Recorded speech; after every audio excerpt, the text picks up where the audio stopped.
One liners most important questions with answer. 1. भारतीय संसद की संरचना में कौन से 3 घटक शामिल हैं? What are the 3 components of the Indian Parliament? Answer: Lok Sabha, Rajya Sabha and the President. 2.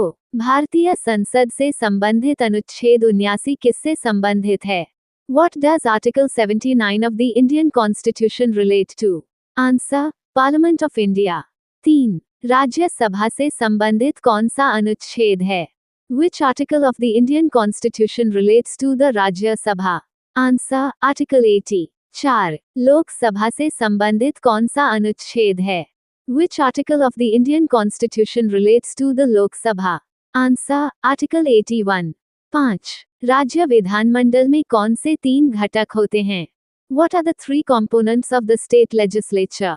Answer: Vidhan Parishad, Vidhan Sabha and the governor. 6. Bharat के उपराष्ट्रपति के चुनाव में कौन भाग लेता है? Who participates in the election of the Vice President of India? Answer: all members of Parliament, whether elected or nominated. 7. राष्ट्रपति के चुनाव में कौन भाग लेता है?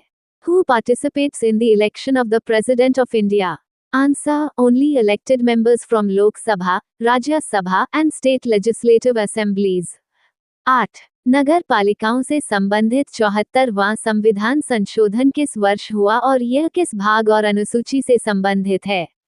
In which year was the 74th constitutional amendment related to municipalities passed and which part and schedule does it relate to?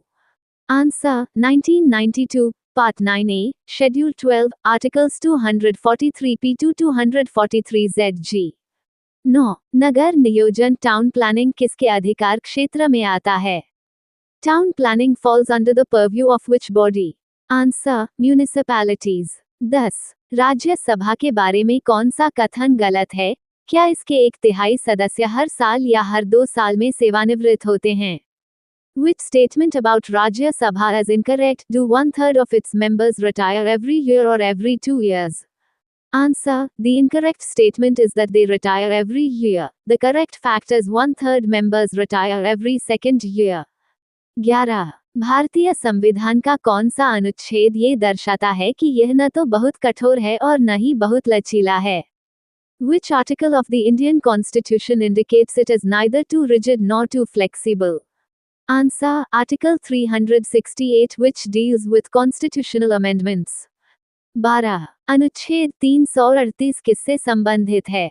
What does Article 338 of the Indian Constitution relate to? Answer: National Commission for Scheduled Castes. 13. अनुच्छेद 352 किससे संबंधित है?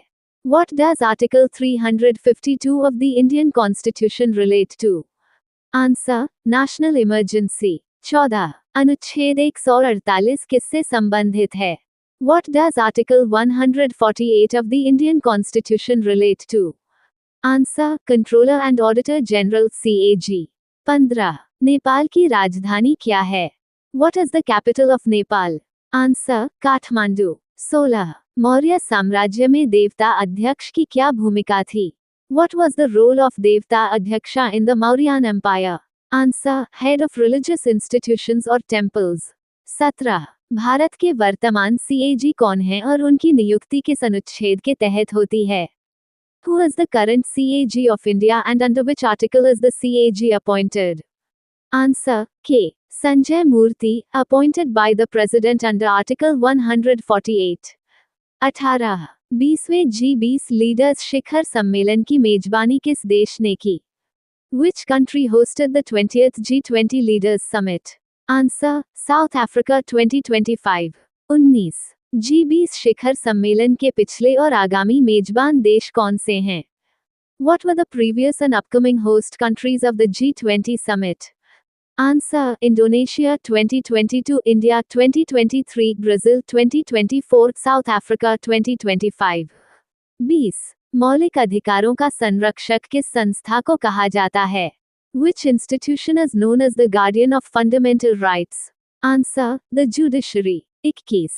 मौलिक अधिकारों के उल्लंघन पर कोई नागरिक किन अनुच्छेदों के तहत न्यायालय जा सकता है? Under which articles can a citizen approach the court if fundamental rights are violated? Answer: Article 32 Supreme Court and Article 226 High Court. 22. धान और जूट की खेती के लिए कौन सी जलवायु उपयुक्त है? What type of climate is suitable for paddy and jute cultivation? Answer: Tropical wet climate. 30. Bharat में धान और जूट दोनों का प्रमुख उत्पादक राज्य कौन सा है? Which state is a major producer of both paddy and jute in India? Answer: West Bengal. 24. पूर्वी समुद्री गलियारा ईस्टर्न मैरिटाइम कॉरिडोर किन दो शहरों को जोड़ता है? Which two cities does the Eastern Maritime Corridor connect? Answer: Chennai, India and Vladivostok, Russia. 25. स्थानीय स्वशासन के जनक किसे कहा जाता है? Who is known as the father of local self-government? Answer: Lord Ripon. 26. Indira सैन्य अभ्यास किन दो देशों के बीच होता है? The Indra military exercise is conducted between which two countries? Answer: India and Russia. 27. Bharat America के बीच कौन से संयुक्त सैन्य अभ्यास होते हैं? What are the joint military exercises between India and the USA? Answer: युद्ध अभ्यास and वज्र प्रहार. 28. मित्र शक्ति सैन्य अभ्यास किन दो देशों के बीच होता है? The Mitra Shakti military exercise is conducted between which two countries? Answer: India and Sri Lanka. 29. स्वतंत्र भारत के पहले गवर्नर जनरल कौन थे? Who was the first Governor General of Independent India? Answer: Lord Mountbatten. 30. Bharat के पहले भारतीय गवर्नर जनरल कौन थे? Who was the first Indian to become Governor General of India? Answer: C. Rajagopalachari. 31. Sathyamangalam tiger reserve किस राज्य में स्थित है? In which state is the Satyamangalam Tiger Reserve located? Answer: Tamil Nadu. 32. Sabarmati नदी का उद्गम कहाँ से होता है और यह किस सागर में मिलती है? Where does the Sabarmati river originate and into which sea does it merge? Answer: originates from Aravalli Hills in Rajasthan, merges into the Arabian Sea via the Gulf of Khambhat. 33. 15वीं जनगणना का उद्देश्य क्या था? What was the objective of the 15th census? Answer: Our census, our future. 34. Bharat की पहली super capacitor निर्माण सुविधा कहाँ स्थापित की गई? Where was India's first super capacitor manufacturing facility inaugurated? Answer: Kannur, Kerala. 35. Indian national Congress नाम किसने दिया था? Who gave the name Indian National Congress? Answer: Dadabhai Naoroji. 36. Dadabhai Naoroji की पुस्तक का नाम क्या था और उन्हें किस उपनाम से जाना जाता था? What was the name of Dadabhai Nauroji's book and by what title was he known? Answer: Poverty and Un-British Rule in India, known as the Grand Old Man of India. 37. लाल क्रांति Red Revolution किस उत्पादन से संबंधित है? Which production is the Red Revolution associated with? Answer: Tomatoes and meat. 38. सरकारी परीक्षाओं के अनुसार पृथ्वी के सबसे निकट का ग्रह कौन सा है?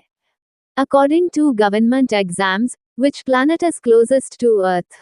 Answer: Venus. 39. महात्मा गांधी ने साबरमती आश्रम की स्थापना किस वर्ष की? In which year did Mahatma Gandhi establish the Sabarmati Ashram? Answer: 1917. 40. Navika Sagar परिक्रमा अभियान में किस भारतीय नौसेना पोत का उपयोग किया गया और यह क्यों महत्वपूर्ण था? Which Indian Navy vessel was used in the Navika Sagar Parikrama expedition and why was it significant? Answer: In Starini, it was significant as it was undertaken by an all-women crew, promoting women's empowerment. The 15th of May 2026 current affairs. 1. Delhi विश्वविद्यालय के Saint Stephen's college के 145 साल के इतिहास में पहली महिला प्राचार्य सुसान एलियास बनी हैं. Susan Elias has become the first woman principal in the 145-year history of St. Stephen's College, Delhi University. 2. मई 2026 में हिमंत बिस्वा शर्मा ने लगातार दूसरे कार्यकाल के लिए असम के मुख्यमंत्री के रूप में शपथ ली. In May 2026, Himanta Biswa Sarma took oath as the Chief Minister of Assam for the second consecutive term. 3. कुनो राष्ट्रीय उद्यान, जहां हाल ही में 4 चीता शावकों की मृत्यु हुई, मध्य प्रदेश में स्थित है. कुनो national park, where 4 cheetah cubs recently died, is located in Madhya Pradesh. 4. Bharat मौसम विज्ञान विभाग IMD ने ब्लॉक स्तर पर भविष्यवाणियां देने के लिए नया मानसून पूर्वानुमान मॉडल लॉन्च किया है। The India Meteorological Department IMD has launched a new monsoon forecast model to provide predictions at the block level. 5. Bharat का पहला anti narcotics task force police station नई दिल्ली में मंजूर किया गया है। India's first anti-narcotics task force police station has been approved in New Delhi. 6. मई 2026 में J.C.D. Prabhakar को सर्वसम्मति से तमिलनाडु विधानसभा का अध्यक्ष चुना गया। J.C.D. Prabhakar was unanimously elected as the Speaker of the Tamil Nadu Legislative Assembly in May 2026. 7. Subansiri lower hydroelectric परियोजना अरुणाचल प्रदेश और असम में स्थित है।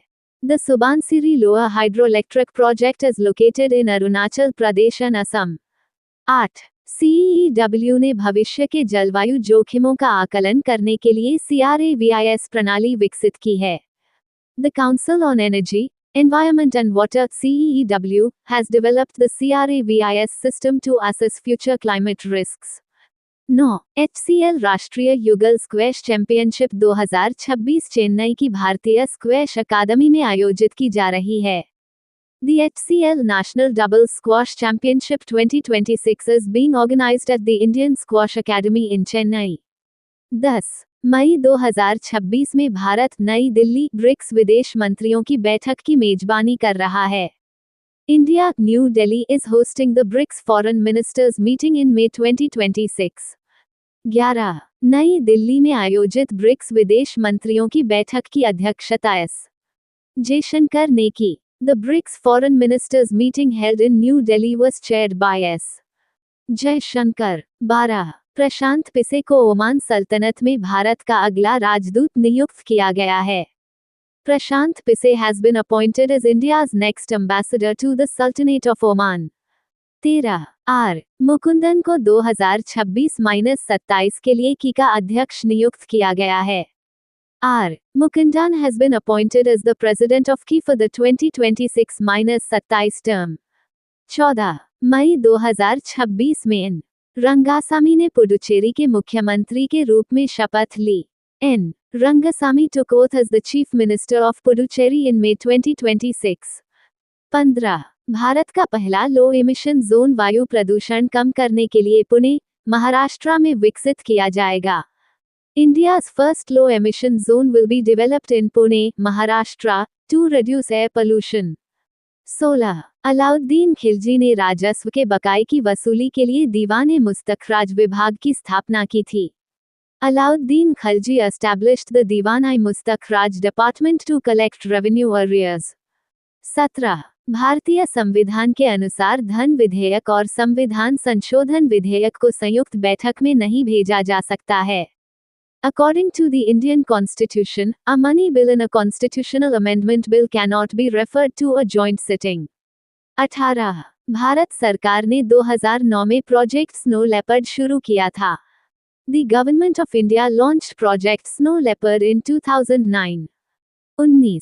ग्राम पंचायतों के संगठन का निर्देश भारतीय संविधान के अनुच्छेद 40 में दिया गया है। The directive to organize village panchayats is given in Article 40 of the Indian Constitution. 20. Delhi सल्तनत में वेतन के बदले दी गई भूमि को इक्ता कहा जाता था। During the Delhi Sultanate, land assigned in lieu of salary was called ikta.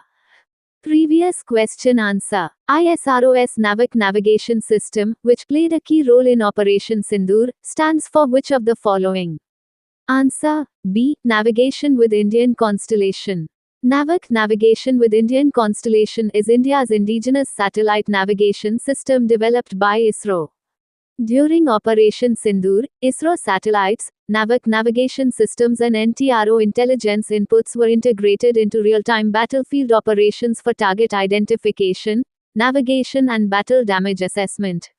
Question of day. Which doctrine did Operation Sindoor signal a shift towards in India's national security strategy? A. Strategic restraint. B. Defensive deterrence. C. Rapid technology-driven military retaliation. D. Nuclear first strike. Thank you. Subscribe Muskan Study Material for daily current affairs and GKGS.